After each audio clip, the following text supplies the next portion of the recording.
Hello viewers. இன்னைக்கு கன்னடா திரைப்படம், UI திரைப்படம் தமிழ்ல ரிலீஸ் ஆயிருக்கு. அதனுடைய ரிவ்யூ பத்தி இப்ப பார்க்கலாம் வாங்க. இந்த படத்துல வந்து பார்த்தீங்கன்னா, உபேந்திரா வந்து நடிச்சிருக்கார். வழக்கமா அவர் வந்து பார்த்தீங்கன்னா, நடிப்பு மட்டும் தான் நடிச்சுக்கிட்டு இருப்பாரு. இந்த படத்துல வந்து அவர் வந்து டைரக்ஷனுக்கும் போயிருக்காரு.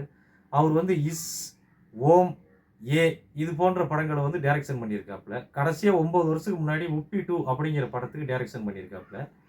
அ இந்த படம் அதே மாரி டைரக்ஷனுக்கு வந்திருக்காரு. வழக்கமா ஆடியன்ஸ் வந்து பார்த்தீங்கன்னா, உப்பி அவர்கள் வந்து நடிச்சா விரும்புவாங்களா? இல்ல நடிப்பு பிளஸ் டைரக்ஷன் விரும்புவாங்களான்னு கேட்டீங்கன்னா, நடிப்பு பிளஸ் டைரக்ஷன் தான் ஆடியன்ஸ் விரும்புவாங்க. ரூ. 100,00,00,000 பொருட்செலவுல இந்த படமானது உலகம் முழுக்க ரிலீஸ் ஆயிருக்கு. தமிழ், தெலுங்கு, கன்னடா, மலையாளம், ஹிந்தி ஆகிய 5 மொழிகள்ல ரிலீஸ் ஆயிருக்குது.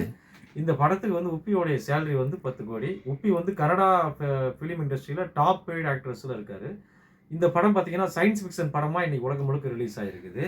இந்த படத்துல என்ன அப்படின்னு பார்த்தீங்கன்னா, அ டிஸ்கோகிராஃபி ஜேர்னர்ல எடுத்திருக்காங்க.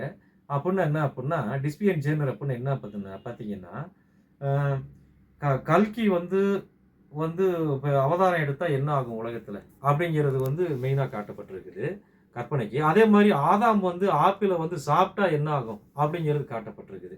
இதுதான் வந்து மெயின் இது. படத்தோட கதைய பத்தி பார்த்தோம் அப்புட்ன்னா, வழக்கமா வந்து நீ அல்லது நான் அப்படின்னு இருக்கும். இந்த படத்துல நீயும் இல்ல, நானும் இல்ல. You and me, you and I அப்படின்னு வந்து உபேந்திரா அவர் வந்து சொல்ல விரும்புறாப்ல. அதே மாரி பார்த்தீங்கன்னா, ஒரு டைரக்டர் வந்து கதைய வந்து எழுதுறாப்ல. அந்த கதை வந்து அவருக்கு பிடிக்காம போயிடுது. அவர் தூக்கி போட்டுறாப்ல. அந்த கதை வந்து ஒரு ரிவ்யூவர் கிடைச்சிருது. அது ரிவ்யூவர் கிடைச்சோனே ரிவ்யூவர் என்ன செய்றாப்ல, அவரு வந்து அத வச்சு ஒரு சொல்யூஷன கண்டுபிடிக்கிறாப்ல. அந்த சொல்யூஷன் ஆனது ஆடியன்ஸ்க்கு ரீச் ஆனதா? இல்லையா? அப்படிங்கிறது தான் இந்த படத்தோட எதார்த்த கதை.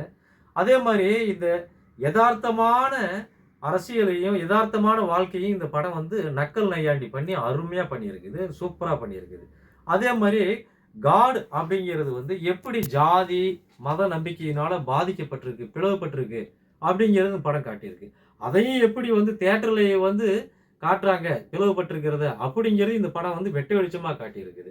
இந்த படத்துல வந்து ஸ்டார்ட்டிங்லயே பார்த்தீங்கன்னா, நீங்க வந்து இன்டெலிஜென்ட்டா இருந்தீங்கன்னா, இப்பயே வீட்டுக்கு ஓடிருங்க. இடியட்டா இருந்தீங்கன்னா உட்கார்ந்து பாருங்க அப்படின்னு சொல்லி போல்டா வந்து ஸ்டார்ட்டிங்லயே வந்து ஒரு டெக்ஸ்ட் காட்டுவாங்க படத்துல. அது வந்து தான் வந்து இந்த மாரி யாருமே எந்த டைரக்டருமே உலகத்துல காட்டவும் மாட்டாங்க. அது உப்பி சாருக்கு தான் அந்த தைரியம் இருக்கு. வேற யாருக்குமே கிடையாது. அதே மாரி இந்த படத்துடைய ட்ரெய்லர் நீங்க பார்த்தீங்க அப்புட்ன்னா, கம்ப்ளீட்டா ஆடியோ மட்டும் தான் வரும். அதுக்கப்புறமா பார்த்தீங்கன்னா, வீடியோ வந்து எதுவுமே இருக்காது. இந்த யுஐ படத்துடைய ட்ரெய்லர் நீங்க எடுத்து பாருங்க YouTubeல. கம்ப்ளீட்டா பிளாக்ல வந்து குதிரை சத்தம், ஆடியோ மட்டும் தான் வரும். கம்ப்ளீட்டா வந்து குதிரை கணைக்கிற மாரி இருக்கும். உப்பி சார் வந்து வாய்ஸ் எல்லாம் குடுத்திருப்பாப்ல. மத்த வீடியோ எதுவுமே இருக்காது. இந்த ட்ரெய்லரை வேற என்னுடைய பர்த்டேவுக்கு நீங்க வந்து ஊர்வசி தியேட்டர் பெங்களூர்ல வந்து ஆடியன்ஸ் எல்லாரும் வந்து பாருங்க. அங்க வந்து நீங்க செல்போன இப்படி வச்சுக்கிட்டு பார்க்கக்கூடாது. இப்படி பார்ப்பீங்க.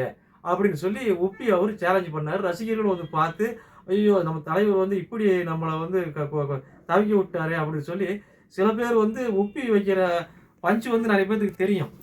அவிங்களுக்கு ஒரு ஏமாற்றம் இல்ல. புதுசா வந்து உப்பியுடைய டைரக்ஷன பார்க்க வைக்கிறவங்களுக்கு அந்த இடத்துல ஏமாற்றம் ஆயிப்போச்சு. ஆக மொத்தம் உப்பியுடைய லொள்ளு, நையாண்டி, கிண்டல் வந்து இந்த படத்துல அற்புதமா அமைஞ்சிருக்குது. அது மட்டும் இல்ல, இந்த படம் பார்த்தீங்க அப்புட்ன்னா, இந்த வீக்கெண்டுக்கு ரிலீஸ் ஆயிருக்கு. நல்ல கலக்கிட்டு இருக்கு. இதுவரைக்கும் வந்து 100,00,00,000 இன்வெஸ்ட்மென்ட் பண்ணதுல 10,00,00,000 வந்து அவங்களுக்கு வந்துருச்சு. இந்த படத்துடைய மியூசிக் டைரக்டர் வந்து அஜ்னேஷ் லோக்நாத் பண்ணியிருக்காரு. இந்த படத்துல வந்து 2 சாங் இருக்குது. சீப் சாங்ன்னு ஒண்ணு இருக்கு. ட்ரோல் சாங்ன்னு இருக்கு. அது 2 சாங் நல்லா இருக்கு. ஹீரோயின் வந்து பார்த்தீங்கன்னா, ரீஸ்மா நானையா நடிச்சிருக்கிறாங்க. அவங்களும் நல்லா நல்லா பெர்ஃபார்மன்ஸ் பண்ணியிருக்கிறாங்க. சினிமேட்டோகிராஃபி 2 பேர் பண்ணிக்கிறாங்க. படத்தொகுப்பாளரு, அதே மாரி ஒளிப்பதிவாளர் 2 பேர் பண்ணியிருக்காங்க. இசையமைப்பாளர் இந்த படத்துக்கு 2. இந்த படம் பூரா டெக்னாலஜிய வந்து பயங்கரமா பிரிச்சு எடுத்திருக்காங்க. அப்படிங்களா, அதே மாரி ஏழை மக்களுடைய படாத பாடு என்ன படுறாங்க, அதிகாரம் வந்து அவைங்கள எப்படி பாடுபடுத்துதுங்கிறத தெளிவா காட்டியிருக்காங்க. அப்புறம் மட்டும் அதுவும் இல்லாம, உப்பி வந்து இதுக்கு மேல வந்து நெறைய இதே மாரி படங்களை டிஃபரெண்ட் ஜேர்னல்ல கொடுக்கணும்னு சொல்லி ரசிகர்கள் எதிர்பார்க்கப்படுகிறது. இந்த படத்துக்கு என்னுடைய மார்க் பார்த்தீங்கன்னா, 100க்கு 85 மார்க்குகள் தருவேன். அதற்குண்டான தகுதி எல்லாமே இருக்கு. தியேட்டர்ல போய் பார்த்து இந்த படத்த நல்லா என்ஜாய் பண்ணுங்க.